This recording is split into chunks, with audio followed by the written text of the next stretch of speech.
Hello Insta, bonsoir à tous. Bienvenue sur ce live 245 sur 365. Alors, l'image est un peu bizarre ce soir. Je suis un peu comme derrière un rideau. Je ne sais pas à quoi c'est dû, mais on me voit quand même, donc j'ai quand même lancé le live. Donc, désolée pour la qualité d'image qui est pas ouf ce soir. Et je voulais vous parler, tout à l'heure je regardais un autre live où ça parlait de challenge pour changer des habitudes. Et j'étais jamais revenue ici, je crois. Coucou Elodie. L'image est un peu bizarre Elodie ce soir, je suis dans le flou. Coucou Adeline. Je ne sais pas à quoi c'est dû. Donc voilà, je suis un peu dans le brouillard ce soir, je ne sais pas pourquoi. J'ai un petit souci de caméra. Et donc tout à l'heure dans son live, Flavie évoquait voilà, le fait de se challenger pour mettre en place de nouvelles habitudes. Et je suis pas revenue sur ce sujet ici, mais il y a 2 ans, j'avais fait un défi de 100 jours sans thé, sans café et sans alcool. Et du coup, ça m'est revenu à l'esprit. C'était déjà il y a 2 ans et ça a mis... Alors, j'ai mis un léger filtre comme presque tous les jours, mais même sans filtre, y avait un espèce de flou, je ne sais pas pourquoi. Je redémarrerai le téléphone après, je sais pas. Et donc, j'avais fait 100 jours de défi santé, sans café, sans alcool. Et je peux dire que clairement, ça a changé durablement des habitudes. On voit beaucoup de défis de 21 jours, 30 jours tournés sur les réseaux très régulièrement. Personnellement, je trouve ça bien parce que ça vient impulser, nous permettre d'impulser de nouvelles choses. Mais à mon sens, changer durablement et vraiment implémenter une nouvelle habitude, je pense qu'il faut se challenger un petit peu plus longtemps que ça pour que ça reste vraiment longtemps. Et pour le coup, ce défi de 100 jours santé, sans café, sans alcool, m'a vraiment permis un changement durable. Alors, j'étais pas dans l'excès ni avec l'alcool, ni avec le thé, ni avec le café. J'avais fait ça un peu pour expérimenter, voir les bienfaits que ça aurait sur mon corps, et beaucoup par curiosité. Et j'avais fait ça avec beaucoup de légèreté du coup, mais aussi une vraie intention de voir ce que ça allait faire, parce que 100 jours, faut quand même avoir une vraie intention. Et avant de me lancer, je me rappelle que j'y avais quand même cogité plusieurs semaines avant et que voilà, je m'étais un peu préparée psychologiquement à le faire, ce qui fait que j'ai tenu ce défi franchement hyper facilement. Et qu'il n'a pas eu... alors franchement, le sevrage de café... C'est un peu bizarre. Je me rappelle qu'à l'époque, parce que c'était le café que je buvais avec le plus de régularité. Bon, pas en excès, mais je buvais quand même du café tous les jours. Et le sevrage de café, c'est un peu bizarre quand même. Hein. Les 2 premières semaines, le manque de théine, de caféine, c'était un peu étrange. J'ai eu des jours, je me levais comme si j'avais la gueule de bois, alors que je buvais pas de thé, pas de café, pas d'alcool. J'ai eu des coups de fatigue. Enfin, c'est vraiment bizarre le sevrage au départ. Surtout que je vous dis, je consommais pas ces choses-là en excès. C'était vraiment de l'expérimentation que je faisais. Coucou Magoun. Et pour autant, il y a eu des effets auxquels je m'étais pas attendue. Mais l'effet le plus bénéfique, même avec le recul, alors je me rappelle pas tous les détails parce qu'il y a eu plusieurs étapes dans ce challenge où j'ai constaté des choses qui bougeaient pour moi, mais j'ai constaté une vraie amélioration au niveau de mon sommeil. J'ai retrouvé très très vite une meilleure qualité de sommeil, beaucoup plus de facilité à m'endormir le soir et aussi plus d'énergie pendant la journée. Parce qu'il faut savoir que la théine, la caféine vont nous donner des pics d'énergie, mais proportionnellement, on va avoir des chutes d'énergie dans la journée. Donc avec le café, on va faire un petit peu ça sur la journée en termes d'énergie, d'attention et tout ça. Et d'avoir arrêté ça, il n'y a plus ces pics d'énergie, beaucoup moins de coups de barre dans la journée. Maintenant, c'est très très rare que j'ai des coups de barre dans la journée. Et je vous en parle encore au présent parce qu'il se trouve que depuis ça, je ne bois plus du tout de café ou très rarement, parce que je le digère plus très bien. Ça me fait franchement mal au ventre si je bois un café trop fort ou autre. Et puis j'aurais peur d'être trop speed aussi. Et je digère plus le thé non plus. Et l'alcool, bah voilà, c'est vraiment très très occasionnel. Alors j'en buvais pas beaucoup avant ça, mais j'en buvais plus régulièrement. Et ce défi-là m'a fait vraiment quasiment stopper ces 3 habitudes. Coucou Nicolas. Et le fait de l'avoir fait sur 100 jours, ça m'a vraiment permis d'implémenter de nouvelles habitudes. Donc ces challenges de 21, 30 jours, c'est très bien. Moi, je trouve ça très bien parce que ça nous permet d'expérimenter des choses, de voir ce qui nous convient mieux, ce qui nous fait du bien au quotidien. Mais à mon sens, si on veut vraiment changer durablement quelque chose dans notre hygiène de vie, dans nos habitudes, 100 jours, c'est quand même le top parce que là, ça implique vraiment d'être sur la durée. Et si vous voulez changer une habitude, changez une habitude. Il n'y a pas de miracle, mais surtout, ce qui est important, c'est de se demander pourquoi je le fais. Et de trouver vraiment une vraie cause qui tient la route pour vous, une vraie raison qui tient la route pour vous. D'avoir une intention qui est vraiment très juste, parce que c'est ça qui fait qu'on tient dans la durée, en fait. Qu'est-ce qui te fait rire, Elodie? Je vais dire un truc marrant. Des fois, je m'entends pas parler.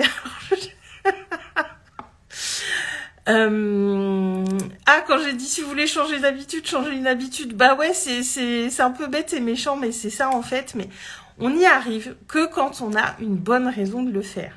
Si vous n'avez pas une bonne raison de faire les choses, pour vous, j'entends, eh bien, ça ne marchera pas, vous ne tiendrez pas dans la durée. Et on ne peut pas aussi chambouler toutes nos habitudes d'un coup. Donc, vous pouvez y aller une habitude après l'autre. Moi, ce challenge santé, sans café, sans alcool, en fait, c'était ma coach de l'époque qui l'avait fait 1 an avant moi. Et elle m'en avait parlé. J'ai trouvé ça cool.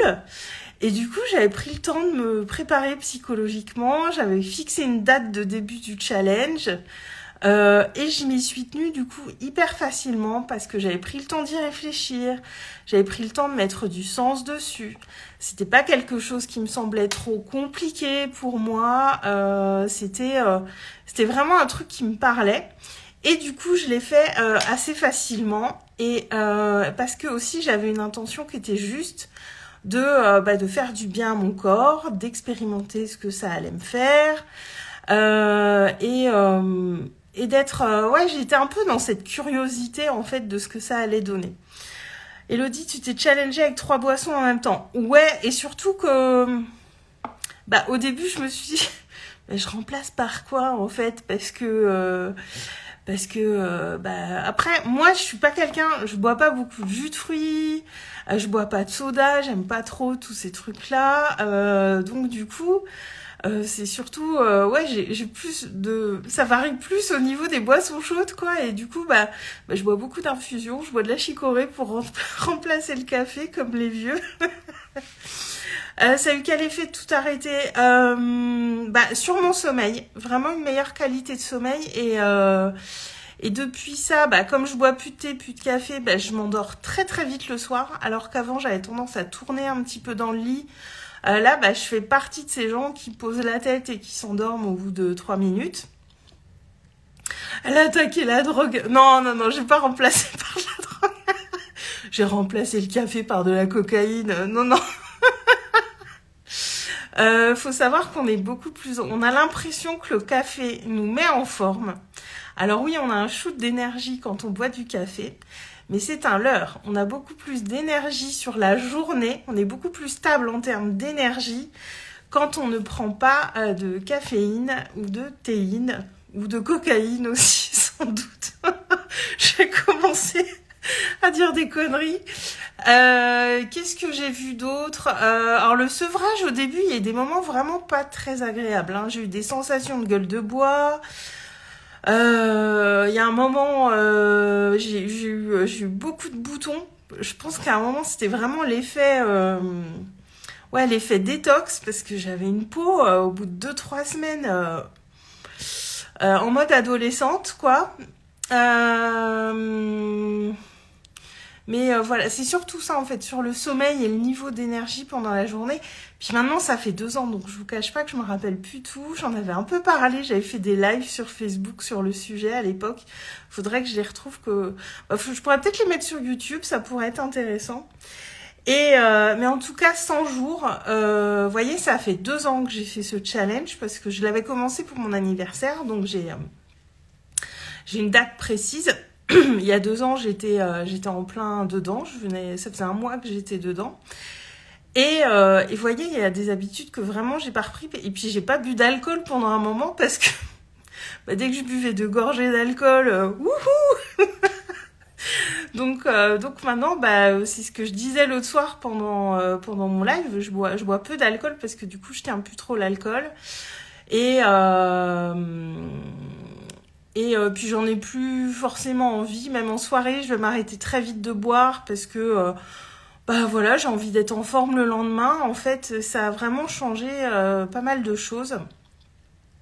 Ouais, Nicolas, si t'as pas un très bon sommeil, arrête le café, hein, parce que on pense que si on en boit que le matin et tout, c'est pas grave, mais non, le café va influer dès le matin en fait, ouais, ça pourrait t'aider. Et on sous-estime toutes ces petites choses-là.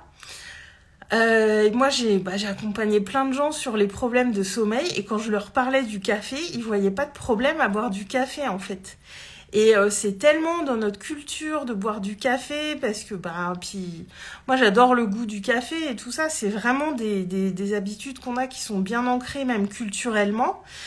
Et moi j'ai des gens qui avaient des problèmes de sommeil, et quand je leur disais est-ce que vous buvez du café, ils me disaient oui, mais que j'en boive ou que j'en boive pas, de toute façon je dors pas bien.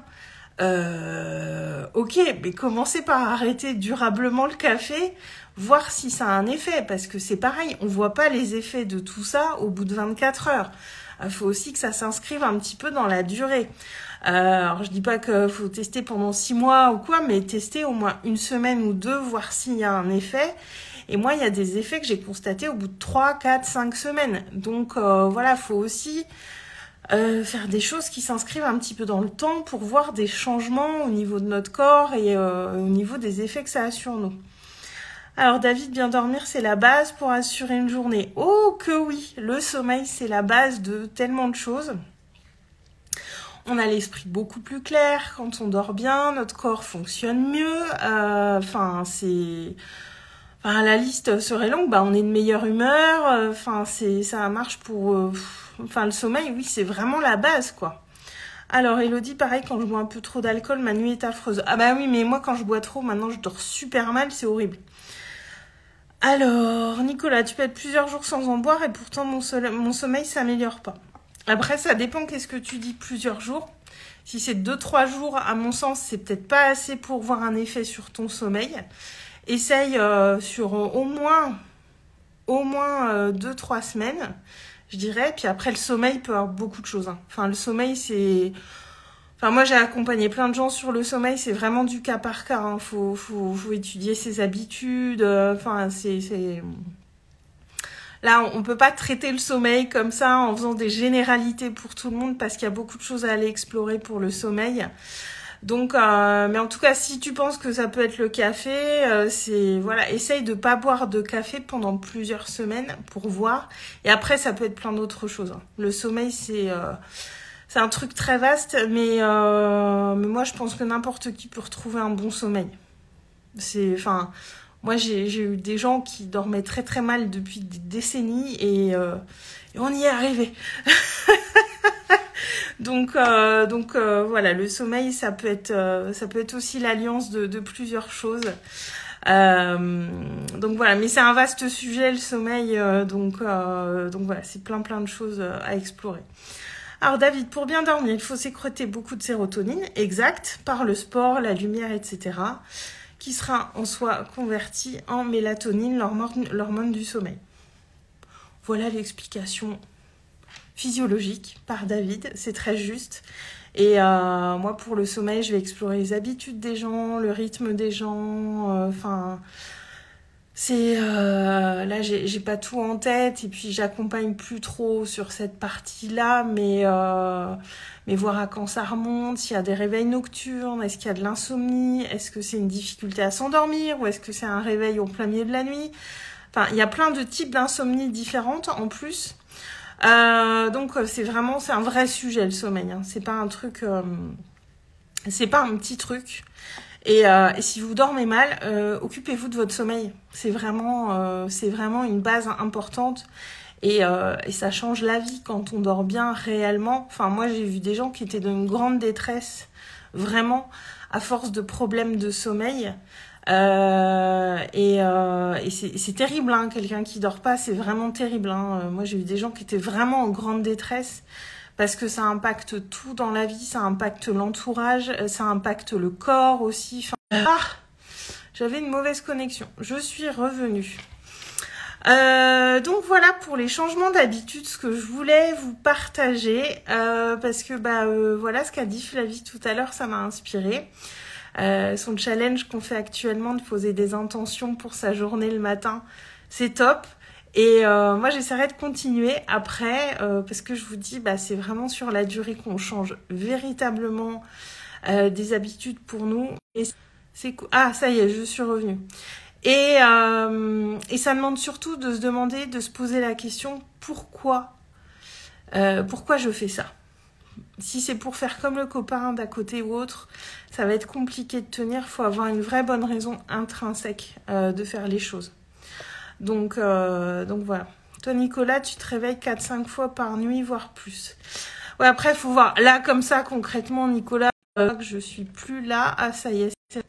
Bon, j'ai beaucoup de coupures. Je pense que je vais m'arrêter là pour le live. J'ai des problèmes de réseau, apparemment. Donc je vais m'arrêter là pour ce soir. Donc je vous souhaite une très très belle soirée, un bon week-end et je reviens demain en espérant avec une meilleure qualité d'image et une meilleure qualité de réseau parce que là c'est un petit peu laborieux sur la fin de ce live. Voilà, je vous souhaite une très très belle soirée, je vous embrasse. Demain le live sera dans mon groupe privé. Pour le rejoindre, le lien est dans ma bio, donc le live de demain ce sera les coulisses. Et ça sera à 20h dans le groupe privé et sinon je reviens lundi ici. Bisous Elodie, tu vas aller boire une bière. Ah bah bonne bière Elodie, fais-toi plaisir, il n'y a pas de raison. Belle soirée à tous, bon week-end.